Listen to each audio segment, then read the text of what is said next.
I heard from many of you that the exercise we did last time of picturing a difficult session or relationship as the interaction was very helpful to people. So I'm eager to hear those what came for you about that.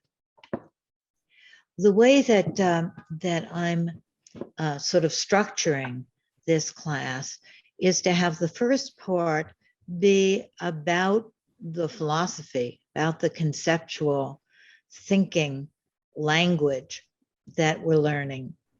And the second part about the application in terms of therapy.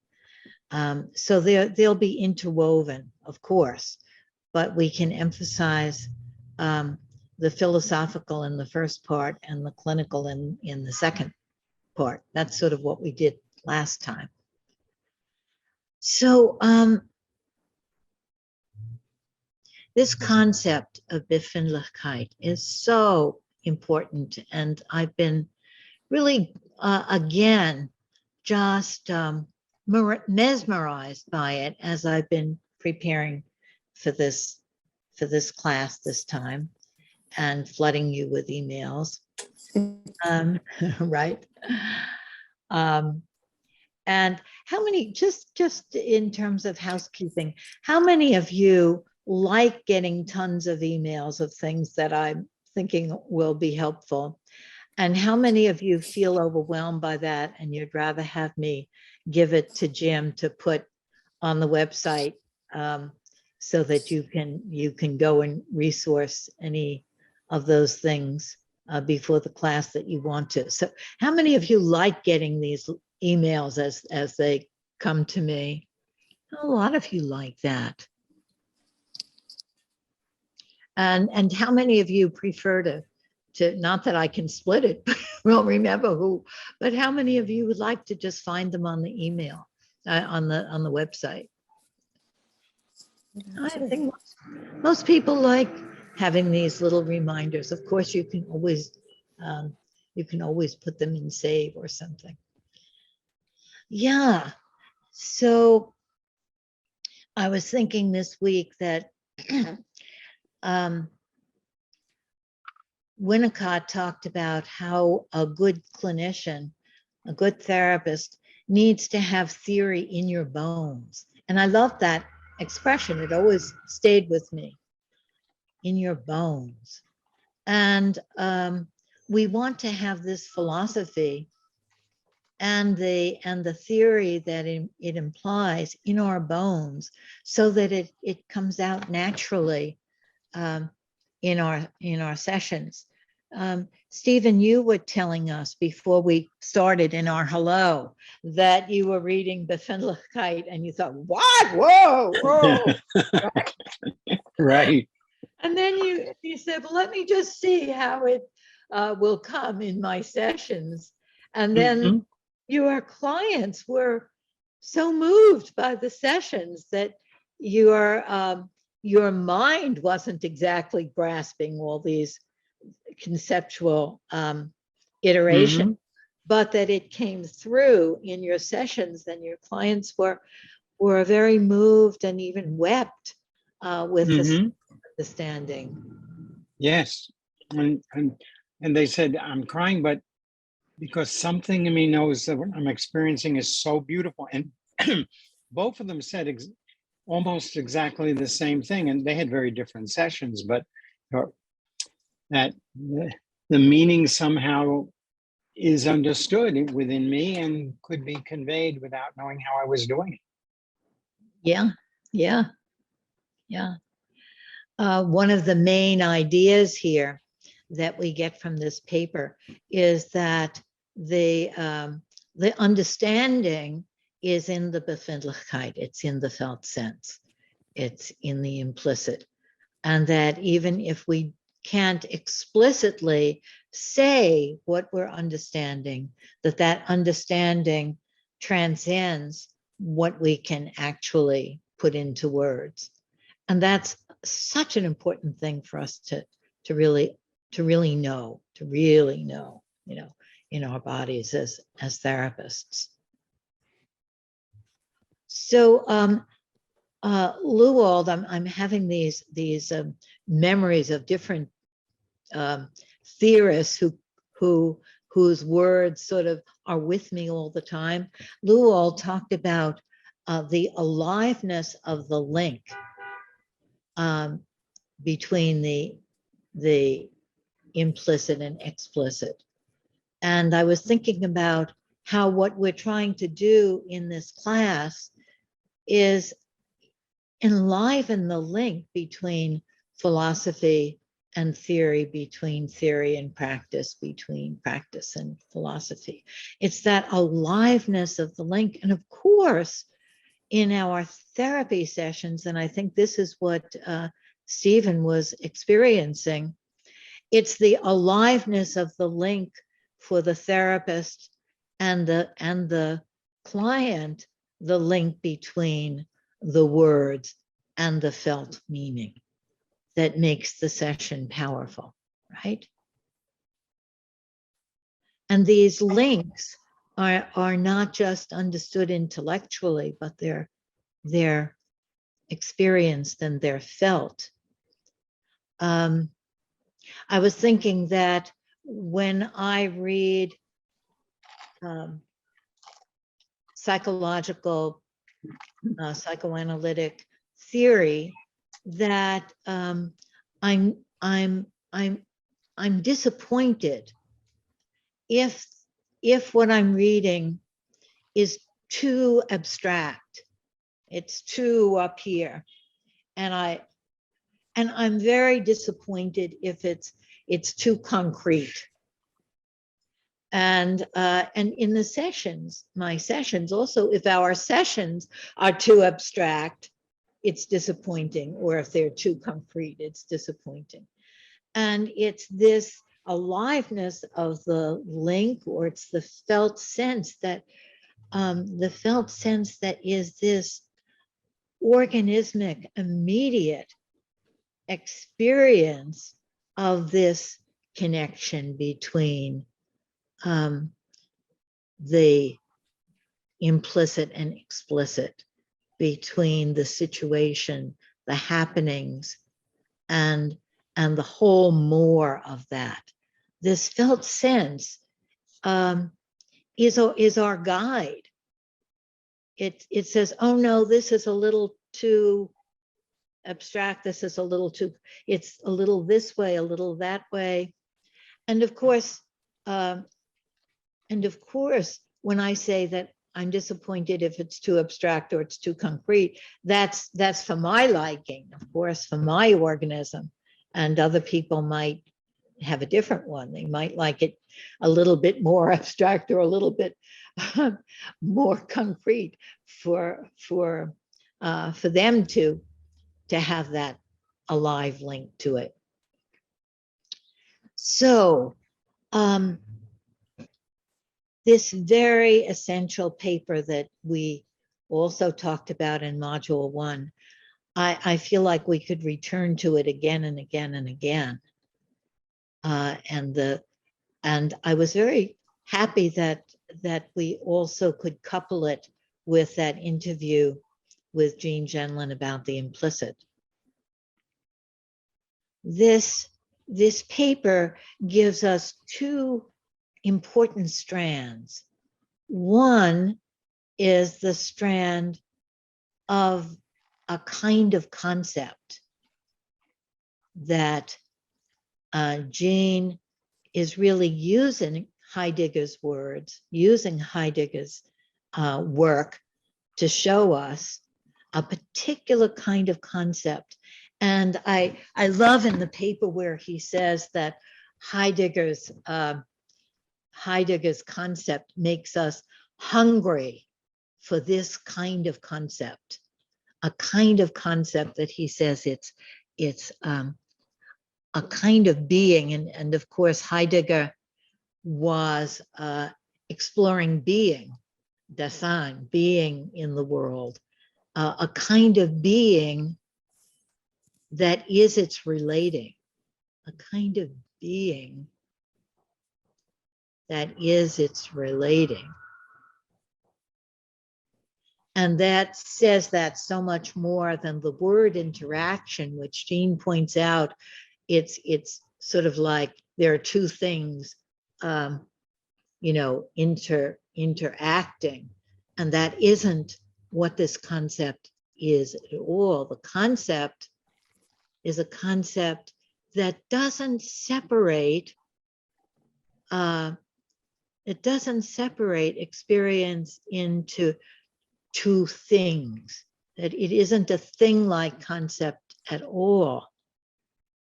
It's a being concept. It's a movement concept. It's a process concept, right?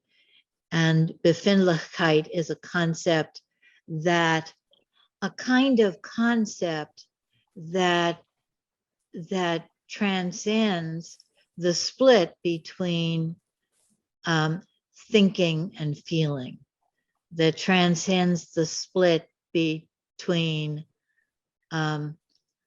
the self and the other, that transcends the split between a past and present, a kind of concept that has its understanding within it.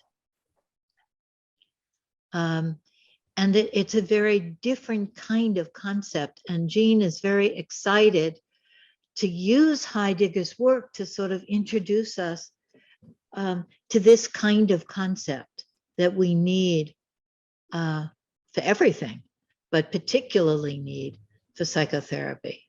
People have asked me, well, is Befindlichkeit, is he talking about the felt sense? Is Befindlichkeit the felt sense? What would you answer to that? How does that question, this took me a long time to figure out, by the way. It seems very obvious, but it took me a long time to figure out what's wrong with asking it that way. I couldn't answer that question.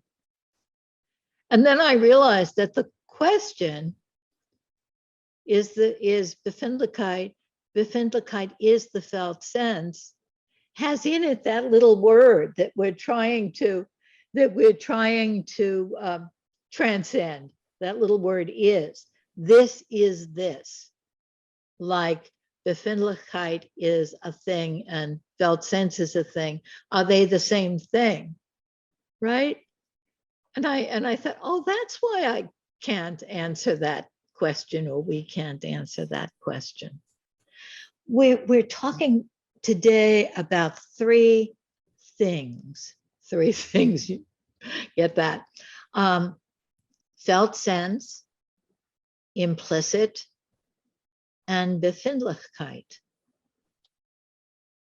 And let's just take them for a minute and see, what do those, we don't want to say what do those terms mean, because Jean is showing us that nothing is, words aren't equivalent to a something, that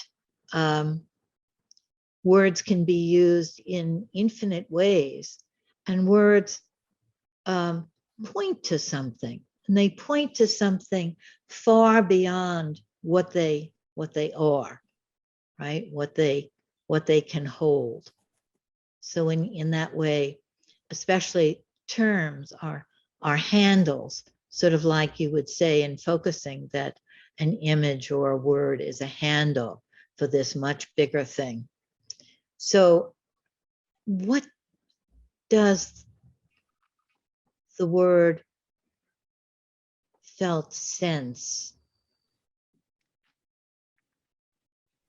hold for you? Let's just give that a minute.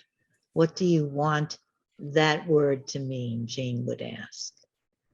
What about the word implicit? What would you want that word to mean? And then Befindlichkeit. What would you want that word to mean. Let me say a little bit more about just reminding you of what Jean tells us about the term Befindlichkeit before we answer. What you've already read and taken in. Befindlichkeit is a very common expression in German, meaning how are you-ness, right? It's a mood. It's the mood. It's self-finding, how I find myself. And for Heidegger, how I find myself is how I find myself in situations, because we're always engaged. We're always in the world. I never am just how I am inside, right? It's not a concept that's an intrapsychic concept. It's a concept that's me in the world, this engagement in the world, because we're always in the world. We are the world. The world is us. And there's sort of two ways when he says it's how I find myself in the world. It's, well, how do I find myself in the world today? How am I today would be one way to think about how I find myself. You know, I'm looking for myself. I picture this image of I've lost myself, which happens to me very frequently, where I lose the sense of my real self or something. I'm looking for myself, maybe in focusing. And where do I find myself? I find myself here in situations. And it means that. And it also means this process of finding myself. How do I look for myself? How do I find myself? You know, what's the process of self-finding? So it means both of those things.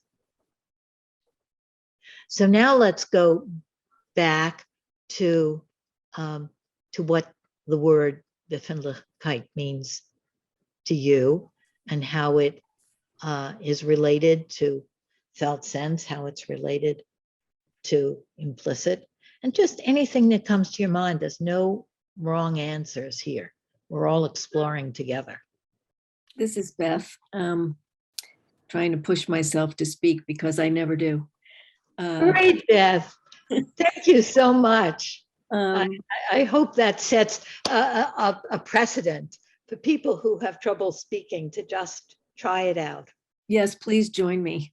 I think it feels to me like something like your bloodstream that's in there moving all the time, and you check in with it. We can't check in with our bloodstream, but you can check in with this moving process and mood that's just there all the time. Yes, yes. Move a bloodstream, a moving process and mood that's there all the time, and you can check in with it. I could also say something. I don't often talk, but Great. I feel like Befindlichkeit, for me, defining it as a mood, is sort of not exactly aura, but it's something that we're sort of in, surrounding us, inner and outer. And a felt sense has sort of a similar in some way, but it's more of a direct reference into me, into the middle of me, into my, you know, I go inside for that more directly and more strongly, I guess. But so you can, that last part again, Betsy. Oh, it's stronger. It's more of a, well, it may not be as loud, you know, but the process is more of sort of going in there in the middle somewhere and feeling into that and being with that, rather than this soup. I don't think it's soup, but it's moody. I love moody. I just love that word. And, I didn't know I would when I first read it down here. It was mood. And what is that? What's he talking about? But now when I'm in a session, for instance, I kind of look for that as a kind of way of just a clue to what's happening, what's going on here. Yeah. Yeah. And then also the word situation, I looked it up, and it comes from the Latin in situ. So it's just very evocative. All these words they have their own richness. Yeah. Yeah. Yeah. I forget what the third word you said. Did you say another one? Or just those two? Implicit. Oh, felt, implicit. Yeah. And Befindlichkeit, but you don't have to Okay. talk to All all right. three. Thank you. I love that you flagged up mood, and I too, when I first read mood, I thought mood, it seems like a very unprofessional word, or very, like you think of a moody teenager or something. And then then all of this came to me about mood. And I loved when he said that understanding is moody. It's great. Mood has so much in it. What is the mood of this session? And also I had a similar response to situation. Like, what do we mean by situation? Whole thing with everything else, what we're trying to get at, what we're trying to do, why we're doing it, how we're doing it, all of that. Being in, yeah, in place, and yeah, and it's used as a term in all the sciences, the different sciences, and not only philosophy, but it's helpful in all sciences. But anyway, yeah. Great. Okay. Anybody else? I could just share a thought about a felt sense for me, and the sense of the implicit. It feels sometimes like something that's there, but not accessible. So I heard the Dvorak's New World Symphony, and I wanted to recall the themes of it. And it was like Jenlyn sometimes talks about not getting a phone call and missing it somehow. And it was like I couldn't recall it. And then I had a dream with the themes in it. And so they were in me, but I couldn't access them. But there was a felt sense that, and implicitly knowing that it's there, but somehow I don't know how to get there. Yes. Yeah, I love that example, that it's in you, but you don't have a sort of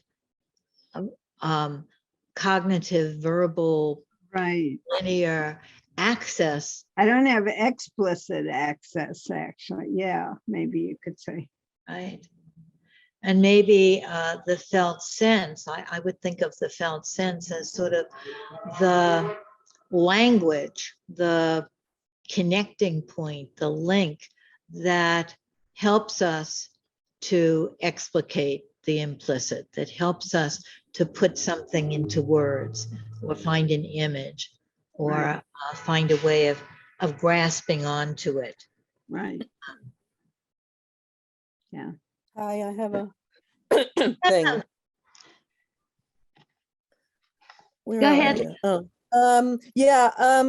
I had sort of an epiphany this week that I have been having a near epiphany for months. And then I decided it was an actual epiphany, which was I've been feeling really stymied all along with focusing when we're being asked, where is it in your body? And I realized that it's not in my body. And if it is in other people's bodies, if they want to concretize it in that way, that's fine. But the felt sense for me is no more in my body than if I think about I love somebody and somebody asked me, where is it in your body? It's utterly irrelevant to me. To me, a feeling is in my mind. That's what minds are for.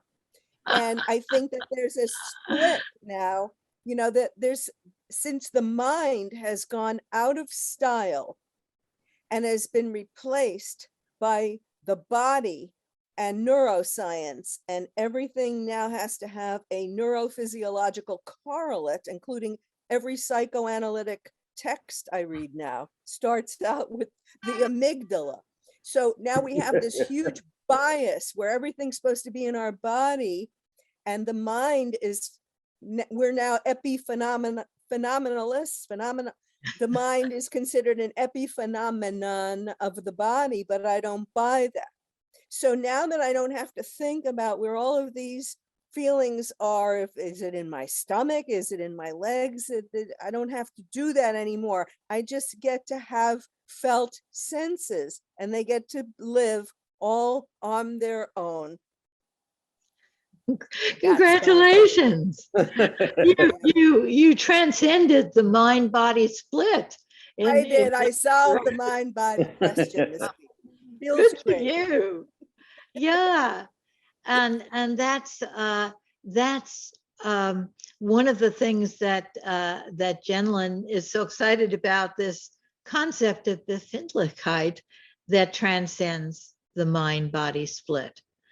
And of course, when Jenlin uses the word body, it can be very confusing, because he's not talking just about what he calls a skin envelope. He's not talking about just the physical body. He's talking about the body as organism that is its living, is its environment, the body and the environment, the happenings, the interactions are all not inside or outside, but they're all in process. There's one quote, we're going to read some of the quotes and focus on them, but there's one quote that's so simple that I love in this paper that says, a person is not a thing, a person is a process. And just saying it that simply, I really liked, that we are process. And there is the way that I like to say it is that there's a sensual quality to mood that some people, Gene says half of his clients will find it in their physical bodies, like it's right here, and half of them look at him like you would, like, what are you talking about? That's not there. And that's irrelevant, really. Jean? Yeah. I liked it so much when he said somewhere, Jenlin said, body is where focusing is happening. Say it again. I'm not sure I'm quoting exactly, but the body is where focusing is happening. The body is where focusing is happening. And I find it so great. Yes. Question about where is the body? Yeah, it doesn't matter if I'm in touch with the murky edge and being there and in this, and then there is the body. That's right. The body, the focusing is happening. The focusing is always embodied. But when we think of the body, it isn't necessarily inside the skin envelope. The body is this process, this interactive living in the world. And Heidegger is, one of the things that he's known for is this emphasis on being. What is it to be? That human being is a being in the world. And our bodies are in the world. We can sense in in our bodies, there's a feel of people walking behind us, or something that we can't, that doesn't come from the five senses, but it's this this knowing of the process of living in the world. And I've done a lot about developing the ideas connected with a felt sense of the us, a felt sense of the group, a felt sense of our communities, and all of that. We can find a sensual quality to it. Let's just take a look, Jim, if you have that picture that I sent you of Melancholy by Munch. Let's look at this famous painting and see what the mood is, what the Befindlichkeit of this painting is. Frida Blob showed us this picture on Monday for the Help the Helpers group. And those of you who don't know about that group, it's a wonderful, wonderful group. And you can find the videos of it if you're in a time zone that doesn't allow you to come to it. So this is a painting called Melancholy, which is an evocative word itself. Take it in and see if we can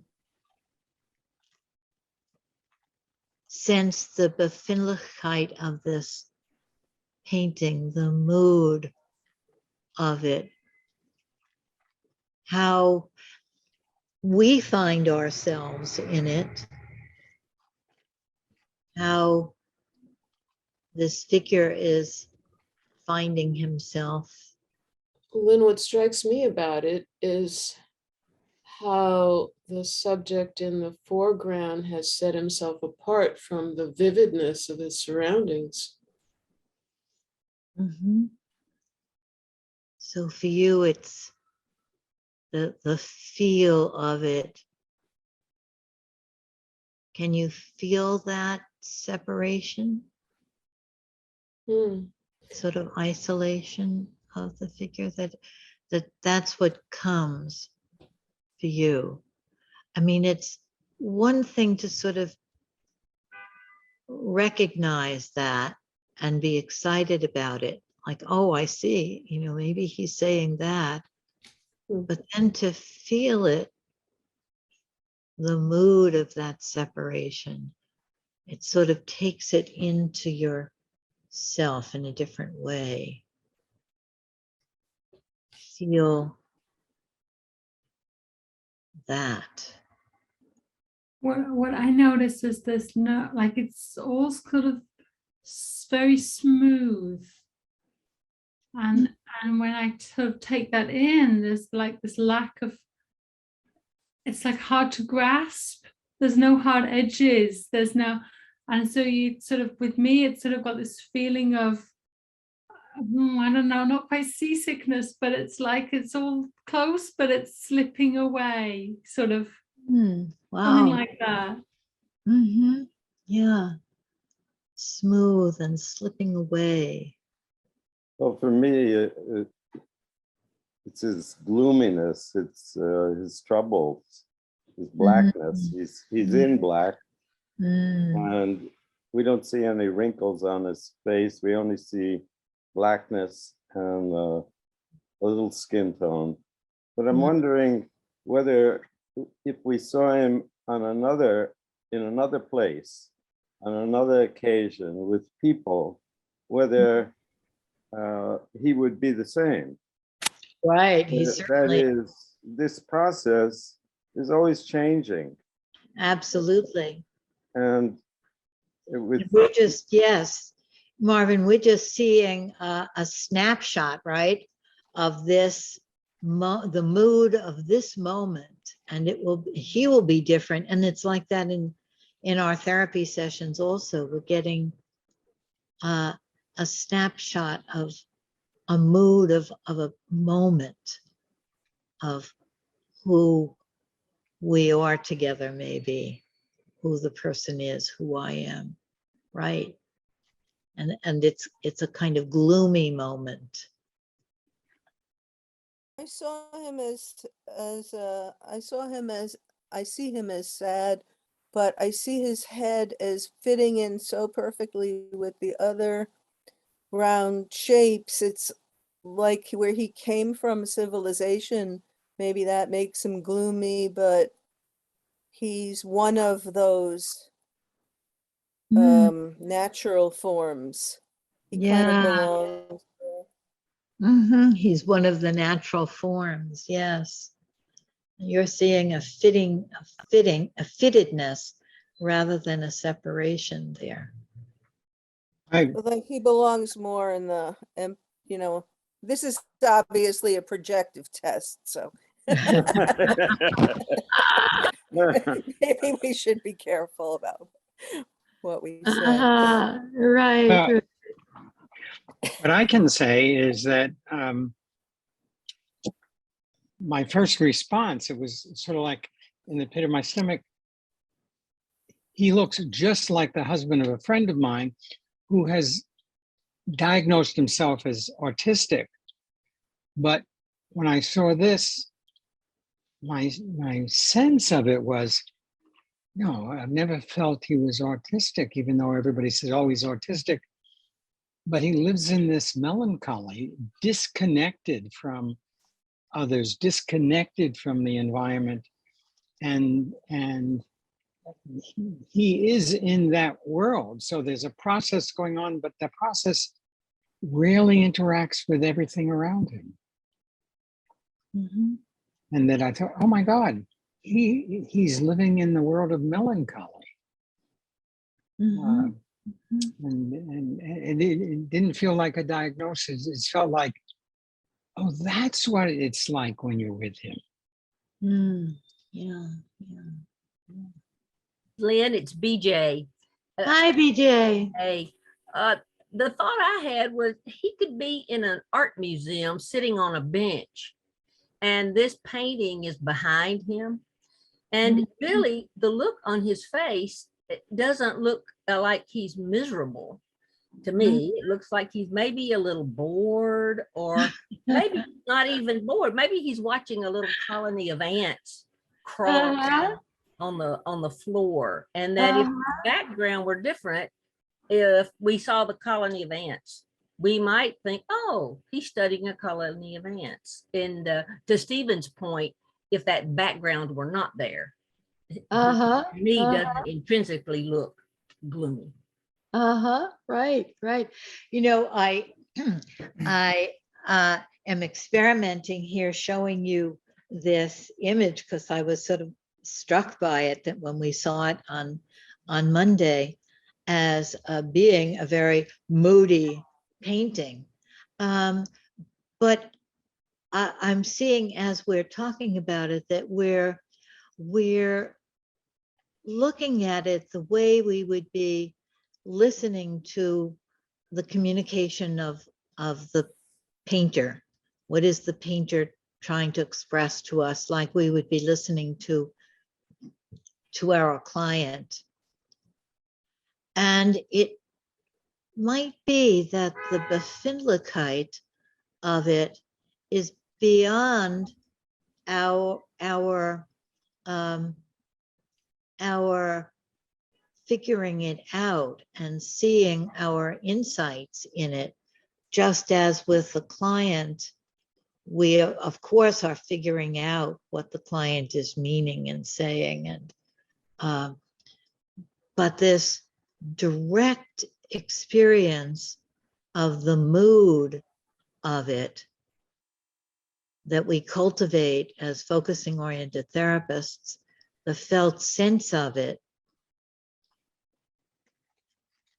might be beyond all our figuring out. Let's just look at it for a minute to see what the felt sense is for each of us without the figuring out, or not without it, but through it or beside it, with it.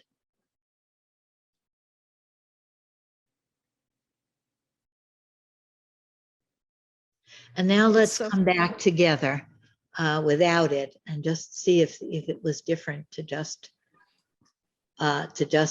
see it as a mood. So now we'll come back together and see what was it different to look at it in terms of not cognitively figuring it out, which is, I'm not putting that down at all, but just the feel of it. That's interesting that you brought that out, because the feel of it for me, in helpers, like when Frida had us outline with our finger and actually touch the painting, the line of the body, I just found like I went to another place totally around it. And it just reminded me, Lynn, when you asked that question, it's like I just experienced it so differently. And I carried that with me. You know, I've been carrying it throughout the week, this line, and then I translated it to my own body. I don't know why, but I just found myself. And then the mood for me was like separating from the first melancholy feeling, and then just like I have a body and I have a presence and I'm here and I'm in this space. And it was ended up very exciting. The feeling of very exciting to say, yes, to get into the feel of it.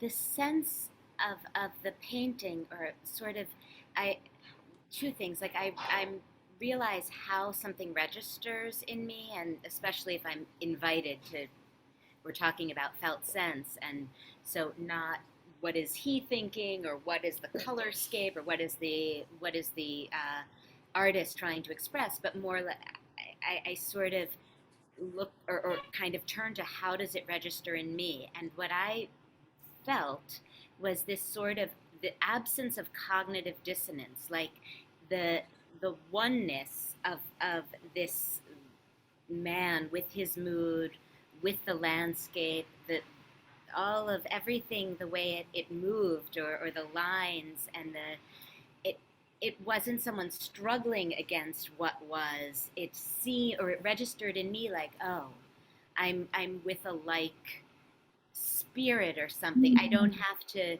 be other, or I felt just like, oh, there's a settling of we don't have to try to be happier or cleverer. It's just this is how it is, and like a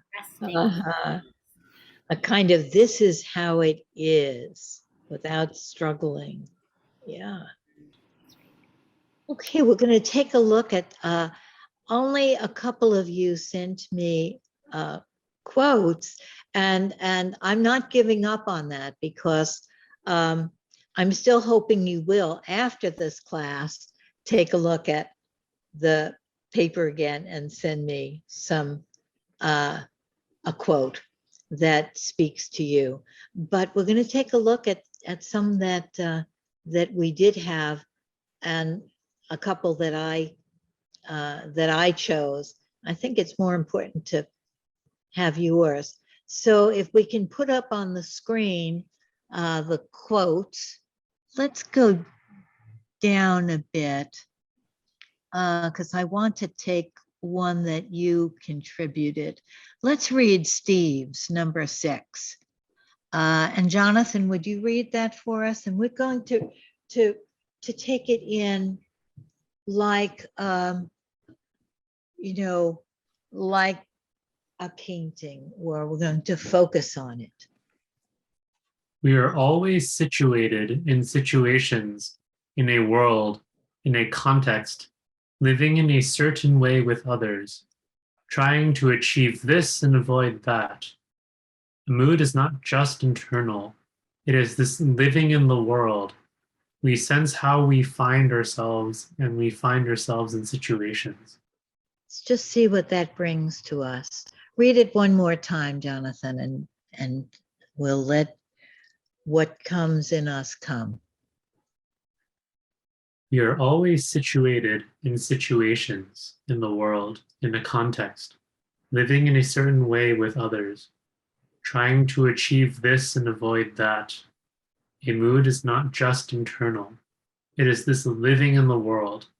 We sense how we find ourselves, and we find ourselves in situations. What does that bring for you? Reminds me of that prompt you gave us last time of if there was a dance between you and a person that you have having a problem with. It's that kind of like, what is that larger, more ethereal, thin, well, not necessarily thin, but wider something that you are in that's not just that dense something. Yes, gives you the recognition. We're trying to find the sort of the Befindlichkeit, the mood of this description, that we're always in the world, trying for something, going somewhere, becoming. We never are, we're always becoming. Does anybody else have a comment about this quote? Hi, I think when I think of this, I think that in a session, maybe the Befindlichkeit experience for the client is different than my own, because we're each bringing our own lived experience and creating, or I guess, or experiencing. So how do we understand that in each other? How do we bridge it, or get, how do we use it as a therapist? I was thinking that Gene, if he was wrong, he might ask, is this how you're feeling, or is this your mood? Or, if he wasn't sure, I don't think we can ever really be sure how someone else is experiencing something, because it's so specific to them, and we're perceiving it through our own experience. Yes. Anyway, yeah. Yes, thank you. And that's so complicated, isn't it? Because we aren't separate, and yet we're each feeling, experiencing, being in our own individual, specific version of the world. So there's a way in which we're picking up everything that the other person is and feels and has, and they're picking up ours. And there's a way in which we need to always be checking what version, what specifically are you bringing, taking? Yeah. Let's go down a little further. If you can give us, let's do number 9. Let's do Natty's. Is Natty here? Maybe Natty would like to read. Yes, I can read it. Okay, thank you, Natty. So we need a new conceptual pattern for our concept of felt sense, one which has the more basic unity preceding the inner-outer split, the self-other split, the affect-cognition split, and the acting-speaking split. Read it one more time as we take it in, and let's try not to just understand it intellectually, but feel that need, feel that need for a conceptual pattern that transcends these splits, to feel that need, to feel the hunger for it, as Jean put it. Go ahead, Natty, and just picture it in our minds. We need a new conceptual pattern for our concept of felt sense, one which has the more basic unity preceding the inner-outer split, the self-other split, the affect-cognition split, and the acting-speaking split. Yes. Does anybody have anything to say about this? That this is the new kind of concept that Jean is helping us to find. That actually, you know, if we only know that there can be a new kind of concept, a new kind of thinking, a new vision where we are beyond these splits, that's one important step. Where we can actually be hungry for it is another step, and where we can actually get a glimpse of it might be another step. And then when we can actually manifest that in our way of listening and being in therapy, that's maybe another step. I don't know, but maybe all those steps sound a little too linear. Does anybody have anything there about that kind of concept, that quote? Yes, sorry about not having my camera on. I'm sitting in the candlelight, so you wouldn't see anything. So, okay. Yes. Well, something comes to me that, you know, I'm German, and so the word Befindlichkeit is German, and I kept feeling into it. It's rarely used, and maybe it's old-fashioned. I'm not sure if it was used more in the past. But while people were speaking, what came to me is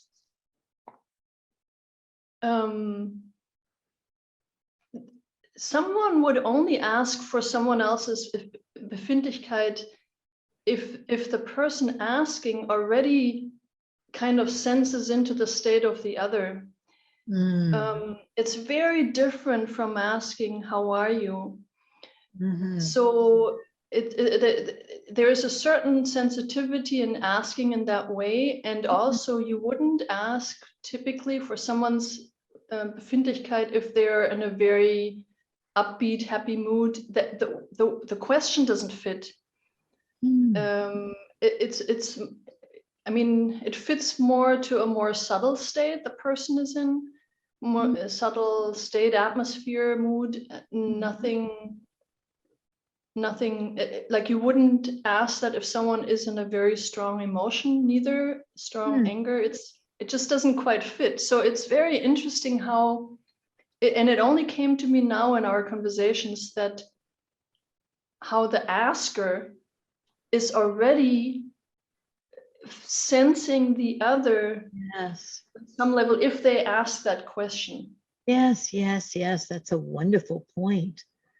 That well, the asker and the person are one interaction, and the asker is sensing something already about that person's being in the world, the subtlety of it, wanting to know more about it, wanting to feel more into it. Something interesting came to me when I think about these kinds of concepts. There's a sense that they're complex and rich. But then then he used the word which has a more basic unity preceding all of that. I'm like, like there's a kind of freshness that came with the sense of like, what if this something had a more like a basic, like there's a, yeah, I don't really have too many words for that. That that there might be a more basic. Say one more word about that, Jonathan. More basic.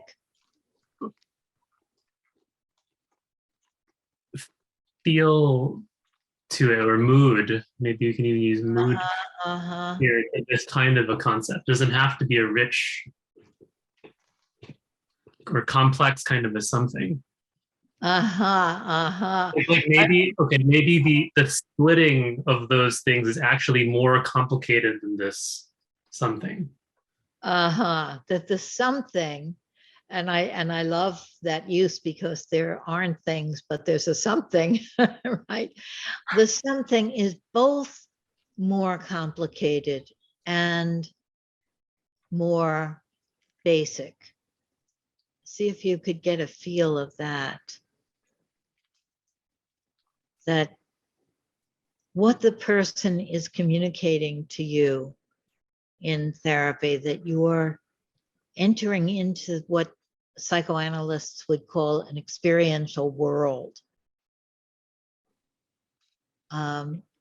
A self-state, I think Natty called it, a state, is both more basic than all the things about it. And it's also more complex. And it's more ordered, but a different kind of order. And we can feel it in our bodies.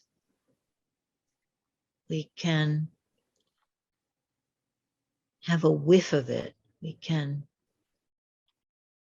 experience it, touch it some way. Does that sound right to you, Jonathan? Yeah. Yeah. We're going to read one more, and I'll put these, Jim, you could put these in the chat and people could have them. But this one we're going to be looking at the case example that Jean gave in the Implicit interview. And this one leads us into the more clinical aspect of Befindlichkeit. So it's a good one to read. Who would like to read this one? I can see we have all kinds of things going on at the same time in our implicit living together in the world of people struggling about how much should I speak, shouldn't I speak? I can read it again, even though English is not my first language. Great, wonderful. Fabulous. Okay. So what matters most in psychotherapy is feeling, in the sense of being unclear and sensing an implicit complexity, a holistic sense of what one is working on. This can be very quietly sensed, or it may be very emotional, but that is not the crucial question at all. Let's see what we get from this. The most, what matters most in psychotherapy is feeling. And he's using that word in a very particular way, in this Befindlichkeit way, right? What is he saying there about it? Anybody? I love that, he says the most important thing in psychotherapy is feeling.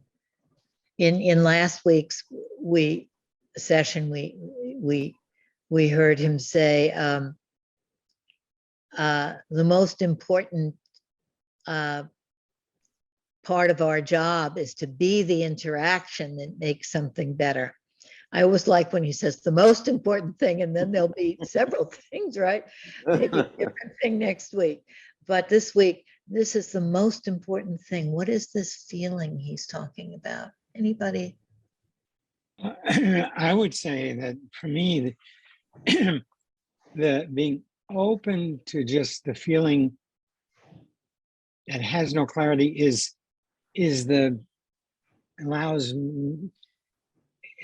opens a way for me to sense into the implicit complexity within myself and with the person that may be in front of me. That the feeling is the beginning of if the feeling is, especially if the feeling, I know it's there, but it's not defined, in not having a definition, I'm then available to the implicit within myself. And if I'm available to that, then there's something that's happening between both of us in a totality that allows both our implicits to connect. And there may or may not be clarity, but we know it's there. Yes, yes, yes, absolutely. Thank you. I had For a, me, it has, sorry. Oh, go ahead. For me, it has a lot to do with this word that we read in the previous quote, the word preceding. It's like the feel, the sense, the quality of that preceding something, dot, dot, dot, before the split, before the splits. That is what comes to me with it. Right. The feeling, sensing, mood, the complexity of that, that's beyond words, that's before the categories that we make, or even it transcends the linearity of our languaging, and that we're sensing so much more than can be put into words.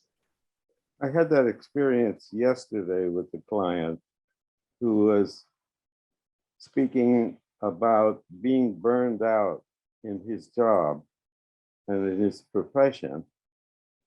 And at the same time, his way of speaking was quite cheerful, so that there was this contrast between what he was saying in the content and how he was expressing it. And it was quite confusing to me to know how to respond to him because of the difference. And I pointed that out to him. And it just relates to how complex this concept that we're talking about is. Because we have the content, and then we have the feeling, and the words don't reflect what he is feeling, what he's sharing. And it was really your feel of confusion, and sharing that, oh, there's something confusing. That was your feel of the interaction. And then was he? Well, then he picked right up on that, and he expanded on that. He realized it. That gave him the more. Let's come back together again.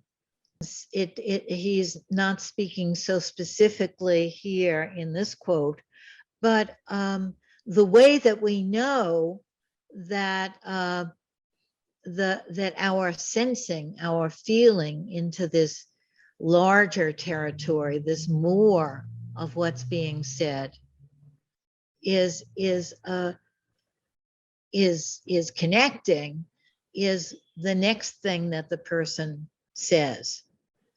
You know, that we know that we're onto something, that we're in the right territory. When the person says, oh yes, that's right, and then there's a more there from what they say. And Jean says again, one of these superlatives, the most important thing for a sensitive therapist is not to say the right thing, but to pay close attention to the next thing that the person says after you make your remark, and to pay attention to the Befindlichkeit, you know, to the sense, to the mood, to what it does to the energy. Does that enliven things, or is the person just accepting that? And paying attention to that is what makes a sensitive therapist. I just want to say that it time for our little mini break, and coming back to that first question about does the word Befindlichkeit add something to our understanding of felt sense and our understanding of implicit? And for me, it adds this, it brings the felt sense, this finding ourselves, and the territory that we're finding is both of those are in it for me. The implicit and the felt sense are in this concept of Befindlichkeit. But it also, the Befindlichkeit term adds the dimension of the in the worldness, that we're always engaged, we're always going somewhere, and it's right in the term. So I think it gives us something, a new dimension of the words that the words implicit and felt sense that we use all the time. Does that resonate to you? That was my own thinking about that, answering my own question. Let's just summarize. You've all read this, I hope, in the transcript, and we'll send you just put that that case, if you can, Jeffrey, in the chat, just the what I sent you there that cuts out that I'm not part. quite sure how to put a document in the chat. Oh, okay. I'll just bite the bullet and send another email to everybody of that, since people said it was okay. But here in the video where I'm interviewing Jean about the implicit, I loved being able to give you that, because it's when Jean is talking to clinicians, not to philosophers, and the philosophy comes in a very different way, especially in that informal session. And then I'm asking him for an example of how his particular way of talking about implicit experience as a dimension of life, a more of everything that we live in, how that understanding, how it operates in therapy. And he talks about the client that can't do her music, and she's talking about this guy at work that she's very disappointed in, and tells him a long story, and he confesses that he hates listening to long stories, but he does, and then she gets to this moment where she puts her hands on her chest. And can you find that in there and just read us from there? It's before, a little before. It's, yeah, like the second page, I think. Sure. Well, I don't remember what I said, but I said something like it hurt, or you were disappointed, or something or other. Then typically for me, I would have said, you felt it, didn't you? Or you felt it here, or where did you feel it? Or can you feel it in your body? But I don't remember saying that. But somehow, and I don't know how, she got her hands over her heart, and she's saying, it's here. Then it was important to me to see if I couldn't keep her here instead of going back up there and attacking herself. I said something, I don't know what, and she said, well, I can be the same with him from now on, but it won't be quite the same. Then I knew to say, oh, here it will be different. Something here will be closed that was open before, that was right. And she said, a little about, I'm very often open here. Just when I sit down with my instrument, I'm not, which again, implicitly, we're always working on that, of course. Shall I go on? Yeah, go on a little more. Okay. Then I felt that we were hearing from the inside place. I said, oh, it's just like with this guy. With the instrument, it can't open. Something like that. I think I also said, I'm glad we're hearing from it, saying that, oh, I can't open under those conditions, under those circumstances. What would it take to be able to open? That's an important part, right? That what would it take to be able to be open? She said something about, well, feeling some kind of loving all around that. And I'm not sure how she said that, but the phrase that sticks in my mind is, then I could open in response. To me, that's a good example here of what arises from underneath has this different quality to it. Then my way is that when we're there, then I want to keep us there. So then I would slowly say back, oh, if you can be in response, it can open. I don't know how I said it back, but I'm sure I said it back 3 times. From there, more comes always in these little steps. Then the next thing I heard was, there's so much fear there with the instrument. Oh, I said, yeah, right. There's fear there. It's not that we didn't know that for several months upstairs, that she's scared some way. We said that, but it's very different to say, what am I afraid of? Am I afraid of ridicule? Am I afraid of not performing properly? I must be afraid of something. Is very familiar. It's very different to say, oh, there's so much fear there. She was sensing it right then in the moment. Yes, yes. Then after a while, she said, and so much sadness. Then after a while, she said, oh, I think I'm afraid of the sadness, which I took to mean of it being too much to stand, sort of washing in or some, but whether that's right or not, these are very much examples. Maybe we'll stop there, although if we go on, there's the whole relational piece that he invites me to bring in there. But let's just stay with this now. What do you get from this example that he's giving? Notice the terms that he uses. In Befindlichkeit, there are these very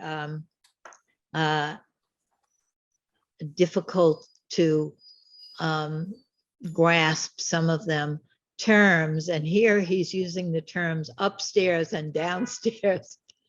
How do those terms sort of fit with Befindlichkeit, upstairs and downstairs?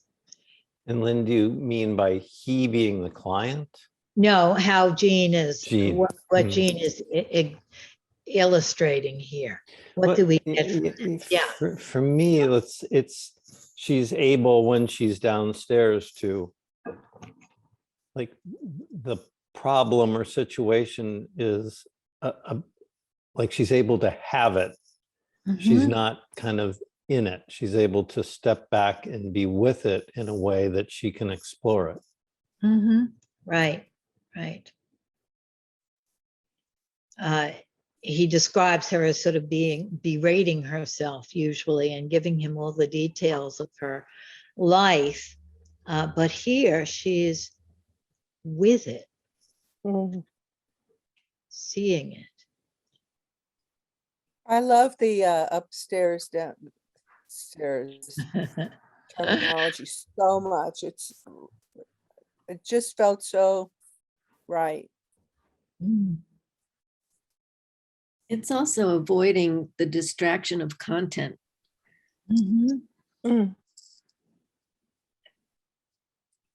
It's Yes. both avoiding the distraction of content in a particular kind of way, but also there's a different content that arises from the downstairs, from the implicit place, Yeah, I right? just wanted to say that the side story is actually very important.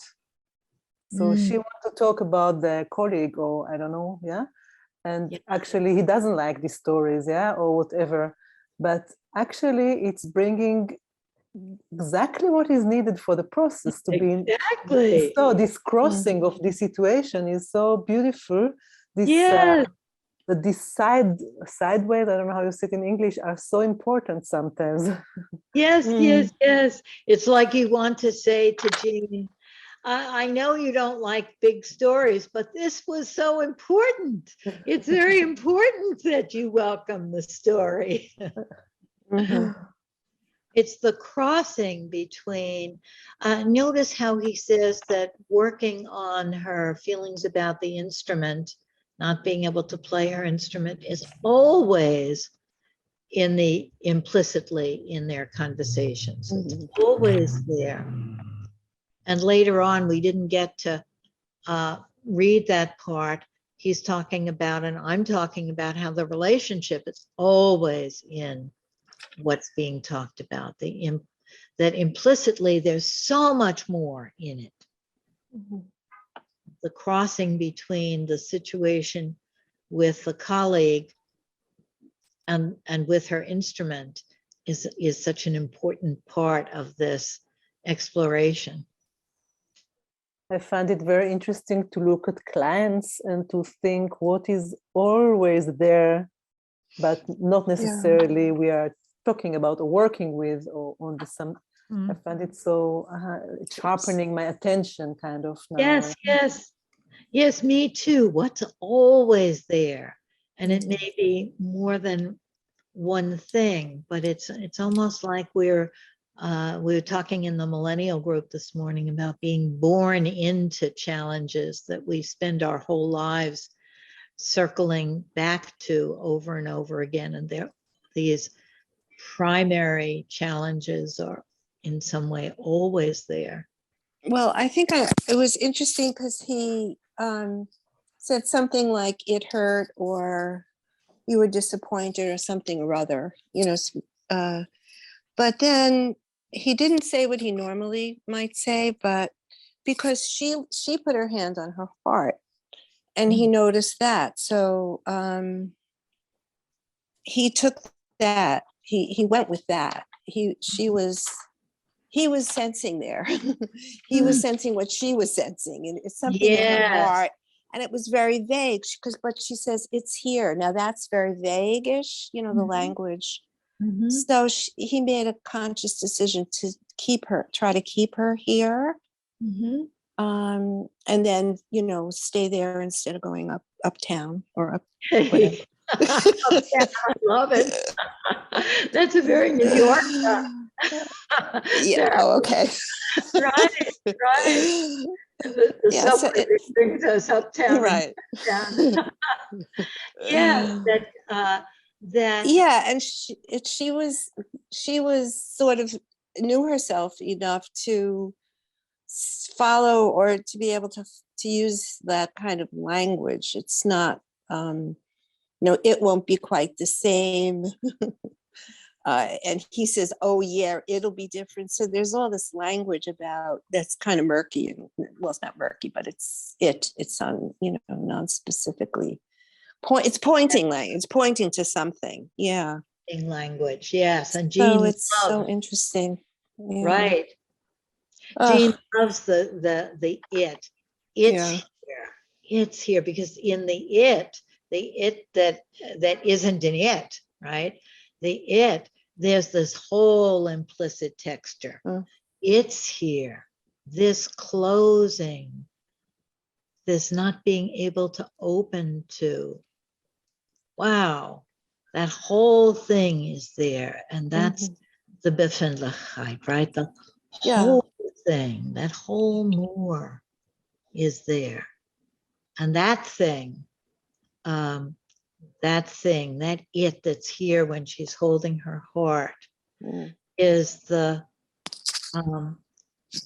feeling that Jean says is most important in therapy, that isn't only what we understand cognitively, but transcends that transcends time and space, that transcends the person and the world, and transcends the you and me. It's this whole bigger, before those splits are made, thing that's right here in the room, right? And he wants to keep her there with this whole big thing that she can sense and in the moment, and that he is sensing.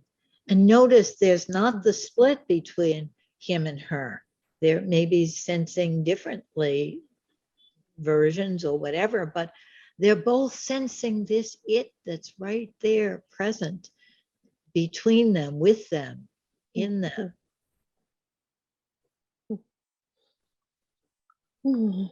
He wants to keep her there where it's so pregnant with felt meaning. Keep her here. Where Right. she starts talking about what she's afraid of, ridicule or not performing or something, he doesn't get engaged with that. It's just not to start itemizing all the possible fears. But Right. to acknowledge the wholeness of Right, that's right. that's there. It's the whole thing, and in focusing, we know about that. It's the whole of the feeling. Right. I It's very easy to go down that rabbit hole of analyzing the fears and where they might have come from, and whose mother had that fear or whose father had that fear, you know. Right. Yeah, and then he kind of adds something to what she actually was expressing by saying, oh, here it'll be different. Something here will be closed that was open before. He went to the closed, which I thought was was kind of I'm not sure why he did it, but it works. Yes. He's carrying it forward, right? She's saying it won't be the same, and then he's trying to keep her there, and he's trying to say more, but in a very tentative way, which is very different than sort of a psychoanalytic interpretation. What would you think of that? It's it will be closed. He brings in the closed. And does it he talks about his tone. You know, he's leading her to stay there with his tone, this sort of gentle, coaxing, tender tone that's maybe more important than his words.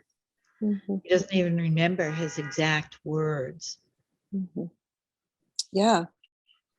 And then she does, she gets to that. She moves forward. I'm very often open here. She says, yeah, just with my instrument, I'm not, you know, so yeah. And this is the implicit, that's always there. I mean, she brings that up. She feels into that it's her implicit that she's connecting with. And I guess he might, well, anyway, but yeah.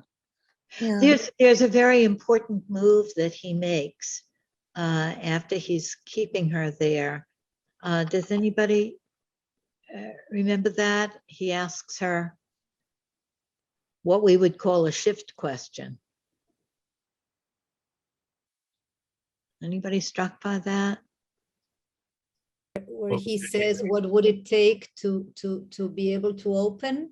Yes. And those shift questions are so wonderful for us to when we have the Befindlichkeit there, the felt sense, the implicit, to say, to move it forward, to say, questions like, what's the worst of it? Or where would fresh air come from? Or how is that there? Or those kinds of questions. And he says, what would it take to open? And then the answer is so amazing.